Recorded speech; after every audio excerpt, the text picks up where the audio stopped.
Let me go back to you, Dr. Ahmed. And Dr. Bengali also noted that we have a lot of accelerators out there now. And too often we get into the not invented here perspective. And so are there any successful accelerators from other countries that you think that would work well in your country where you're working today?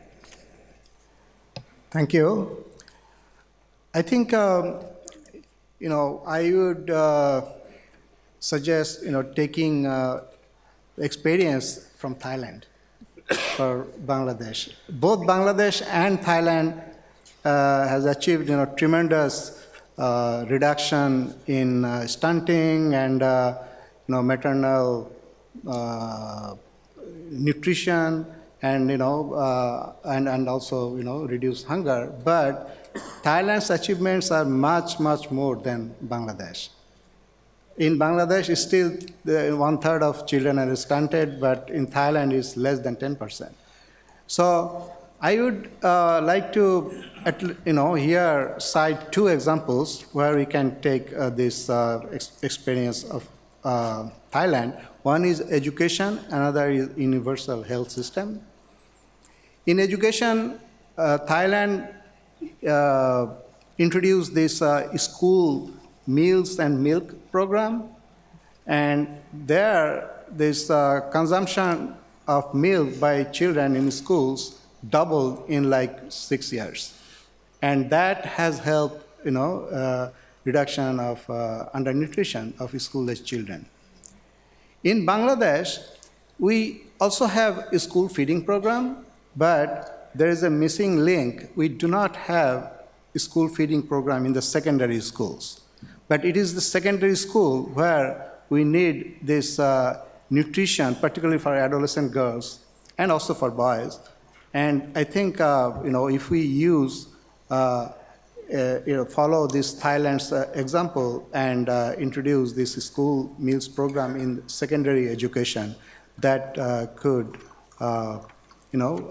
promote reduction of malnutrition. The other area is universal health coverage that Thailand has done, I think, since 2001. And this community-based health system was developed. In Bangladesh, we do not have a comparable system, health coverage.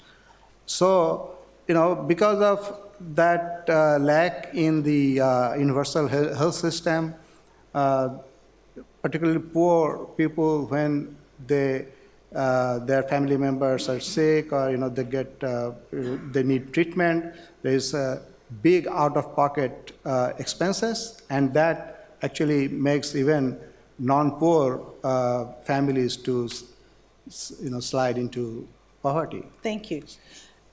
Let me move to you, Imran, because your examples, the example that was just given by Akhtar is Thailand, and the accelerator there. Is there another country with an accelerator program that where you are seeing progress that you'd like to see implemented in Thailand to further increase the progress that has been notably made in your country? Well, the challenge of Thailand at the moment is that the obesity and non-communicable disease are really coming, and that really has been part of that, the changing of diet and lifestyle and urbanization. And I think that this is one of the things that we have to take a look at to see how we can make more likely. The rural area is disappearing fast. And I am looking, and I think that there's a few things that we have to think about. It's not going to be just one country, but I think that we have to think about how we can make farmers, their families, more likely able to self-reliance. They are able to be happy to come back home and things.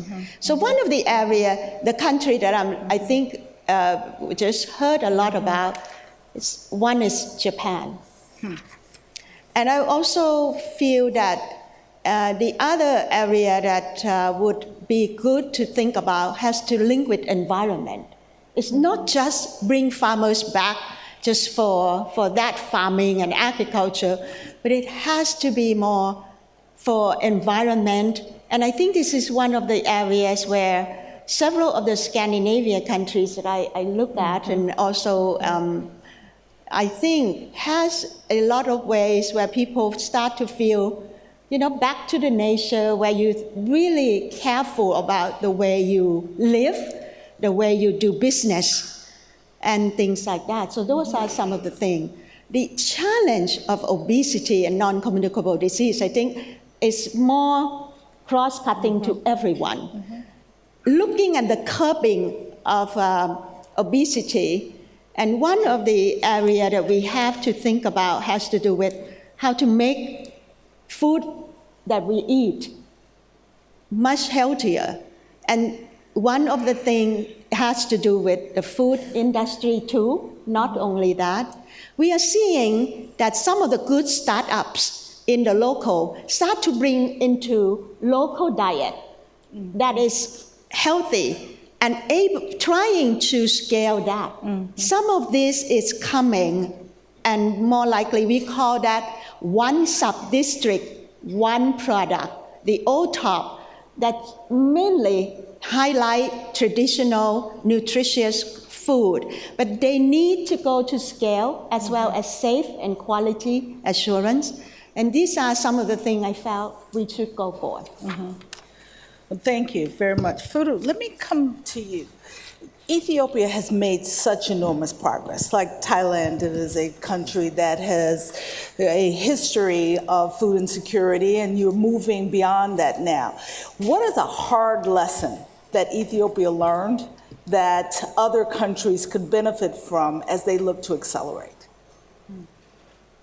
Thank you. I think in terms of a hard lesson is working multi-sectorally is not easy, especially if your nutrition coordination body is sitting in one sector or specific sector. It is impossible to work with the other sectors. And I think in terms of our new policy now, we are taking it out into hopefully the Prime Minister Office. That's what the policy states. But working across sectors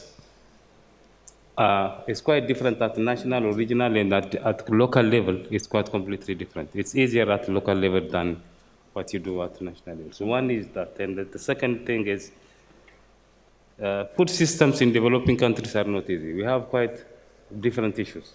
A small thing is, or something which looks simple for other countries, is the post-harvest loss, which is actually quite substantial in some areas in my country as well. So that also, in working with agriculture, has a lot of inputs, but also needs a lot of capacity and a lot of support. And I think one of the areas which I think had been a challenge is working on the food system specifically for nutrition, together with the climate smart agriculture system, which is another issue.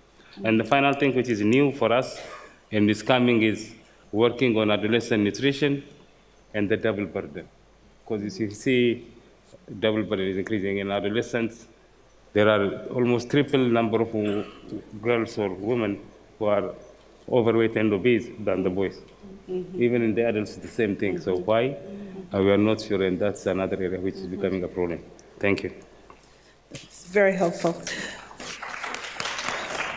Mario, let me ask you, you talked about the impact of evidence on moving policy. What other accelerator issues or lessons can best be incorporated into existing hunger reduction policies? Yeah. So I think, honestly, sometimes we have sufficient evidence around and we don't use it. And what happened in Peru, honestly, I was amazed because I was not part of that, was that they designed a Dropbox and they put all the evidence in one place and they organized it properly, which allowed them to do a lot of things, and especially to convince key ministries. In this case, the presidents, which were the ones who pushed this policy through 3 governments, but also the Ministry of Finance. Now, what are the evidence that we know? And here, there is very important to recognize names. I think Marie Ruel, Adelman, Escufias. Many people have done great work in bringing evidence. We had the evidence of growth, and Peru had been growing substantially over time. We focused a lot on the macroeconomic stability, but we didn't realize that we need to do some inclusive growth, and we need to resolve this problem, and that growth was not enough. And that's where the evidence helped us to do that. The second set of evidence came from cost-effectiveness studies done by Jerry Berman, Adelman, and John Hoddinott, which tried to look at the different types of interventions and what was the cost returns. The problem is that there were cost-effectiveness returns intervention by intervention.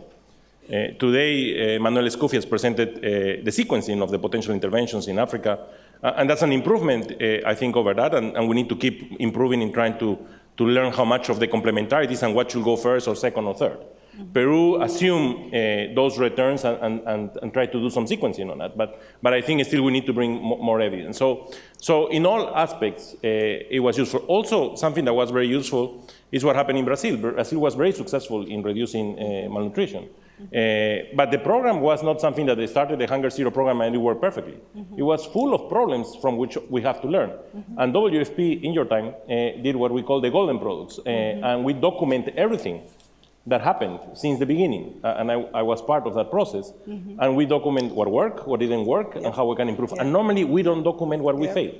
And I think that was a huge learning experience from where we can learn. So again, we need to use what we have, and we need to learn from mistakes and from successes. We not always will succeed.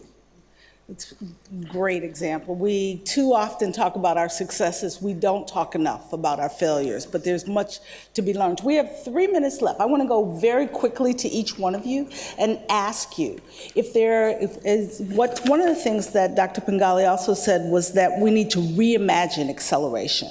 So if you think about reimagining acceleration, give me one example of something you would do differently in your country today that could continue to move you forward. Let's start with you, Dr. Akhter. Okay, I think in Bangladesh, we need to focus on diet, improving nutrition during pregnancy. Mm-hmm. This is really very important. Improving nutrition during pregnancy, Emma? I think for Thailand, the importance to bring youth, the power of youth, and that innovation on board is important for way forward. Yeah, I would say use the innovation phase of the Sakota Declaration, our ending hunger declaration, and work with you partners and call upon you to innovate innovation so we can work on anything which we have in mind. So in the case of Peru, I think human capital will be central. How we can empower human capital and forget this concept of black and white, so 0 and 1. I have, I don't have. It's a continuum, and we need to put a lot of emphasis in bringing all the elements necessary to create human capital and leapfrog as much we can in improving. Terrific. We've heard a lot from this panel. Investing in knowledge, driving and eliminating the symptoms of poverty to eliminate nutrition, accountability, multi-sectoral considerations, the issues related to pregnancy and addressing the challenges of nutrition during pregnancy. Youth, we know how fast the youth population is growing, not just in Asia, but across Africa, and the impact that will have in increasing malnutrition if we do not address those issues as we move forward. And then the new partnerships that are necessary for innovation. This is a great panel. Please join me in thanking them for providing this information to us this morning about solutions to malnutrition that will accelerate the change that is required to move us forward to achieving zero hunger and zero malnutrition. Thank you all very much.